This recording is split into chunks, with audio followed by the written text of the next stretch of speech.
ক্ষমা লাভ করে ফেলেছেন তা জানা সত্ত্বেও আপনি রাত জেগে নামাজ পড়তেন। এত দীর্ঘ সময় ধরে নামাজ পড়তেন যে আপনার পা ফুলে যেত। মা আয়েশা রাদিয়াল্লাহু আনহা যখন জিজ্ঞেস করলেন, আপনি কেন এত কষ্ট করেন যখন আপনার এমন কোনো ভুল ত্রুটি নেই যা আল্লাহ ক্ষমা করেননি? আপনি বললেন, আফালা আকুনা আবদান শাকুরা, আমি কি কৃতজ্ঞ বান্দা হব না? আপনাকে কি করে ভালো না বাসি ইয়া রাসূলুল্লাহ, যখন আপনি আমাকে ভালোবেসেছেন সেই 1400 বছর আগে, যখন আপনি আমাকে মিস করতেন, আশা করতেন যেন আমার সাথে দেখা করতে পারেন, অথচ তখনও আমি জন্মই হইনি। সেদিন সাহাবীরা আপনার চোখে পানি দেখে বলল, ইয়া রাসূলুল্লাহ, আপনি কাঁদছেন কেন? আপনি বললেন, আমার ভাইদের খুব দেখতে ইচ্ছে করছে। সাহাবীরা বললেন, আমরা কি আপনার ভাই নই ইয়া রাসূলুল্লাহ? আপনি বললেন, না, তোমরা আমার সাহাবী। আমার ভাই হলো তারা যারা আমার পরে আসবে এবং আমাকে কখনো না দেখেও তারা আমাকে বিশ্বাস করবে। মৃত্যু শয্যায় শুয়ে আপনার অন্তরে এই চিন্তা ছিল যে আমাদের পরিণতি কি হবে। উম্মতি উম্মতি বলতে বলতে আপনি আপনার রবের নিকট ফিরে গিয়েছেন। আজ আমরা আপনার উম্মতের অংশ। বিশ্বজুড়ে আপাত দৃষ্টিতে আমরা হচ্ছি সবচেয়ে অপদস্থ, নিরুপায়, পরাজিত, লাঞ্ছিত, অথচ বাস্তবে আপনার উম্মতের অংশ হওয়া যে গোটা বিশ্বের সব সম্পদ পাওয়ার চেয়ে মূল্যবান ব্যাপার। আজ আমার মনে যত আশা, যত আকাঙ্ক্ষা, যত স্বপ্ন, যত চাহিদা, সব কিছু পেয়ে গেলেও নিজেকে এতটা সৌভাগ্যবান মনে করতাম না যতটা মনে হয় আজ আপনার উম্মতের একজন হতে পেরে। কাল হাসরের ময়দানে যখন গোটা মানব জাতি এক নবী থেকে আর এক নবীর কাছে ছুটে যাবে, আল্লাহ যেন বিচার প্রক্রিয়া শুরু করেন এবং প্রতিটি নবী নাফসি নাফসি বলে মানুষকে ফিরিয়ে দিবে। অবশেষে যখন সবাই আপনার সামনে হাজির হবে এবং আপনি গোটা মানব জাতির প্রতিনিধি হয়ে আল্লাহর সামনে সিজদা করবেন, সেদিন আপনার উম্মতের সদস্য হওয়ার পূর্ণাঙ্গ মর্যাদা প্রকাশ পাবে। ইয়া রাসূলুল্লাহ, আপনাকে কেন এত ভালোবাসি তা তো ভাষায় প্রকাশ করা যাবে না। তবে যতটুকু ভালোবাসা আপনার প্রাপ্য ততটুকু তো আপনাকে ভালোবাসতে পারি না। কথায় আপনাকে যতটা ভালোবাসি, কাজে তো তেমন করে ভালোবাসতে পারি না। আপনার সুন্নতের অনুসরণ করি ঠিকই, কিন্তু ভিন্ন মতের অনুসারীদের সাথে ঝগড়া না করে থাকতে পারি না। ইবাদতটা নিয়মিত করতে পারলেও ইবাদতে আপনার মতো আন্তরিকতা আনতে পারি না। বাহ্যিক বিষয়ে আপনার অনুসরণ করতে পারলেও চারিত্রিক দিক থেকে তো আপনার কাছ থেকে শিক্ষা নিতে পারি না। মুখে আপনার প্রতি সালাওয়াত পেশ করলেও কাজে কর্মে উম্মতে মুহাম্মদ হিসেবে আপনার সম্মানটা রক্ষা করতে পারি না। রাসূলুল্লাহ, হাবিবুল্লাহ, নবিয়ুল্লাহ, ইয়া মুস্তাফা, আমরা তো আপনার উম্মত হবার যোগ্য নই, কিন্তু আপনার রব তো সবচেয়ে ক্ষমাশীল। তিনি তো আমাদের যা প্রাপ্য তার চেয়ে অনেক বেশি অনুগ্রহ প্রদর্শন করতে সক্ষম। আপনি আমাদের যতটুকু ভালোবেসেছেন তিনি তো আমাদের এর চাইতেও বেশি ভালোবাসেন। আমরা আমাদের ভুল ত্রুটি সম্পর্কে যতটুকু অবগত তিনি তো তার চাইতেও বেশি অবগত। আমাদের রবের অনুগ্রহের দিকে তাকিয়ে অন্তরে আপনার প্রতি যতটুকু ভালোবাসা রয়েছে সেই ভালোবাসার দিকে তাকিয়ে আজ বুকে আশা বেঁধে রই, খুব শীঘ্রই আপনার দেখা পাবো ইয়া নবী আল্লাহ। খুব শীঘ্রই হাউদে কাউসারের পাড়ে আপনার হাতে তৃষ্ণা মেটাবো ইয়া হাবিব আল্লাহ। জান্নাতের নির্মল বাগানে অনন্তকালের যাত্রায় আপনার সঙ্গী হয়ে ঘুরে বেড়াবো ইয়া রাসূলুল্লাহ সাল্লাল্লাহু আলাইহি ওয়াসাল্লাম। লা ইলাহা ইল্লাল্লাহ মুহাম্মাদুর রাসূলুল্লাহ আলাইহি সালাতুল্লাহ ওয়া আলিহি ওয়াল আহিব্বা। Mercy like the sun and be gracious as the earth. Let your kindness come like rain that cares not whom it falls upon. Place your trust in the one to whom creation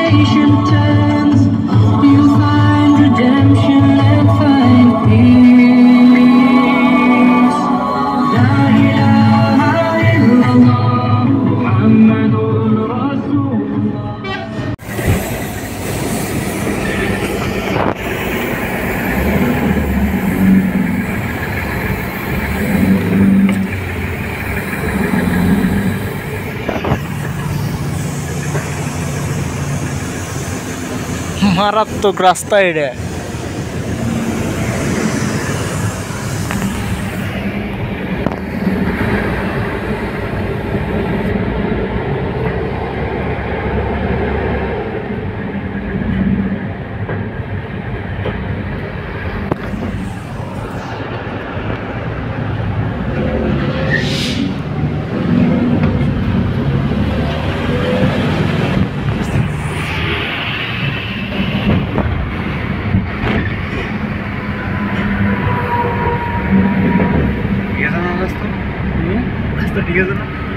মানে উঠতে উঠতে কিন্তু এটা বোঝা যায় না, যখন উপর থেকে নিচের জায়গাটা তো তাকায়, আরে আল্লাহ রে কোন দিকে উঠিয়ে আফসোস লাগে না ভাই। রাস্তাটা করা উঠতেন এই কোন জায়গাতে উঠেছি, আল্লাহ রে আল্লাহ বুঝা যায় না আর এটা যে কত খারাপ।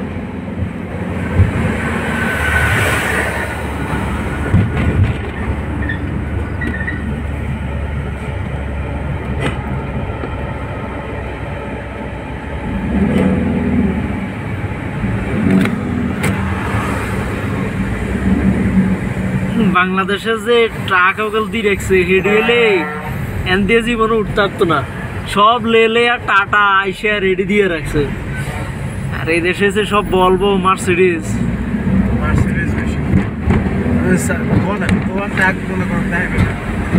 বেশিরভাগে দেখবেন সব মার্সিডিজ।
লাস্টের এই জায়গা কত উঠতে কষ্ট হয়েছে, ফার্স্টে তো ভালো হয়েছে। ওকে লাস্টের ভালো এন্দি জায়গাটাও তো আমরা কি খারাপ। গাড়িওয়ালা একটা ওভারটেক করি এমন মিস্ত্রি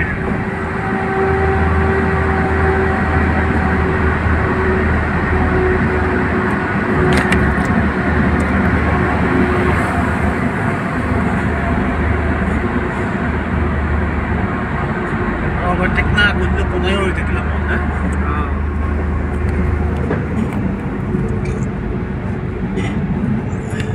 আবার এন্দি উঠতে হবে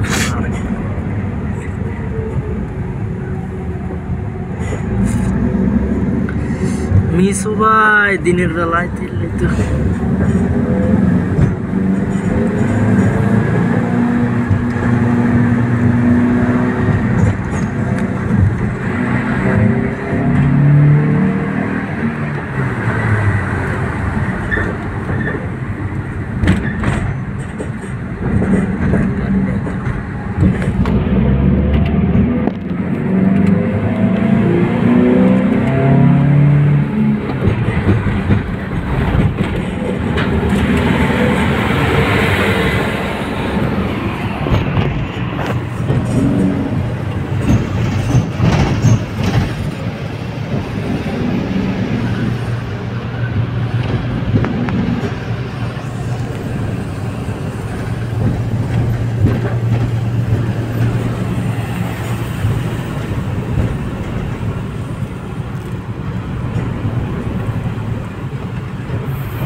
লন্ডন হ্যাঁ মেডিকেল লন্ডন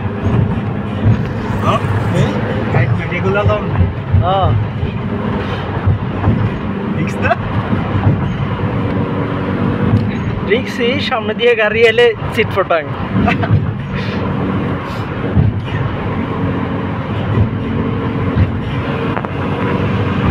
তাকে এডিয়েছে এই দেন না এটি ভাই ট্রাক যে এটি উঠতে পারতাছে ফাঁদ দিয়ে এটাই তো বহুত না কি গাড়ি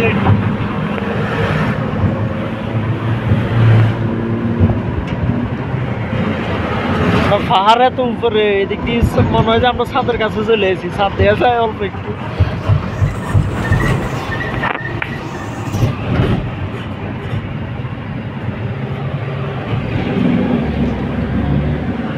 ইতে কোন জায়গার গেছে এই পাহাড় রসে ঘর কাটলো পার্কিং কত আছে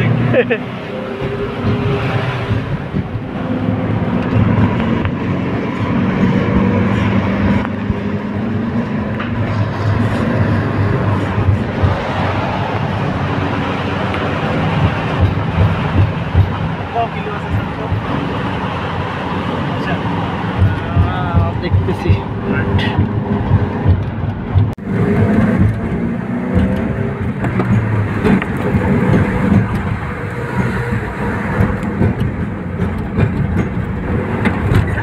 গাড়ি কিন্তু সামনে খালি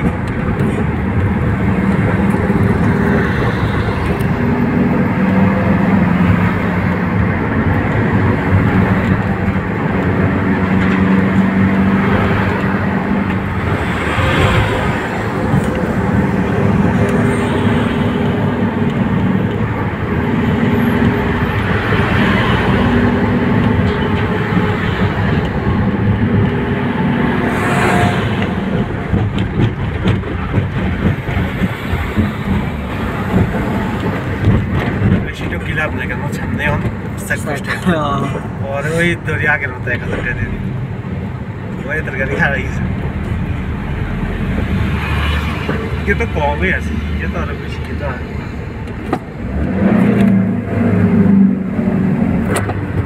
আচ্ছা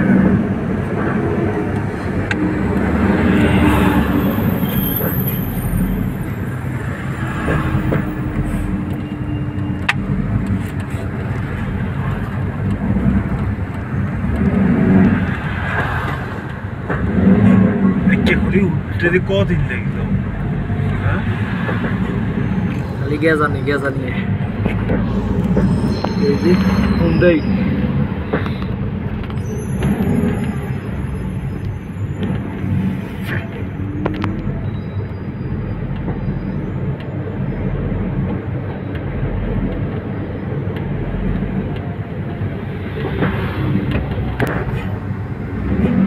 চলে এসে মনে হয় একটু বাকি আছে